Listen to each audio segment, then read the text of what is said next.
যশোরে জেলা প্রশাসন ও জেলা আইনশৃঙ্খলা বাহিনীর সমন্বয়ে অনুষ্ঠিত হয়েছে একটি বিশেষ যৌথ মহড়া।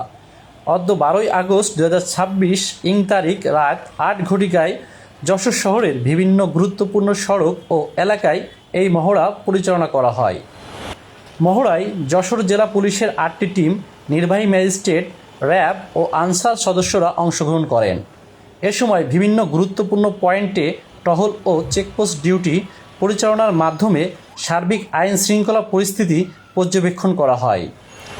মহড়াটি জেলা প্রশাসকের কার্যালয় থেকে শুরু হয়ে পালবাড়ি মোড়, চাষড়া চেকপোস্ট, মুরলী মোড়, মনিহার মোড়, হাইকোর্ট মোড়, নিউ মার্কেট মোড়, Bablatala bridge, Kanthaltala, Kazipara, Chuadanga bus stand, Dortana মোড়, চিত্রার মোড় সহ শহরের বিভিন্ন গুরুত্বপূর্ণ সড়ক ও এলাকায় পরিচালিত হয়।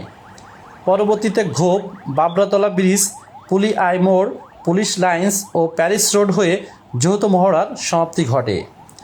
যৌথ মহড়ায় উপস্থিত ছিলেন জনাব মোহাম্মদ রাজিবুল ইসলাম, অতিরিক্ত পুলিশ সুপার, প্রশাসন ও অর্থ, যশোর; জনাব মোহাম্মদ মিরাজুল ইসলাম, অতিরিক্ত police super, crime and ops, Jessore; জনাব মোহাম্মদ সাখাওয়াত হোসেন, অতিরিক্ত পুলিশ সুপার, ডিএসবি, যশোর; সকল সার্কেল কর্মকর্তা, নির্বাহী ম্যাজিস্ট্রেট, র্যাব, আনসারসহ বিভিন্ন পদমর্যাদার কর্মকর্তা ও সদস্যবৃন্দ।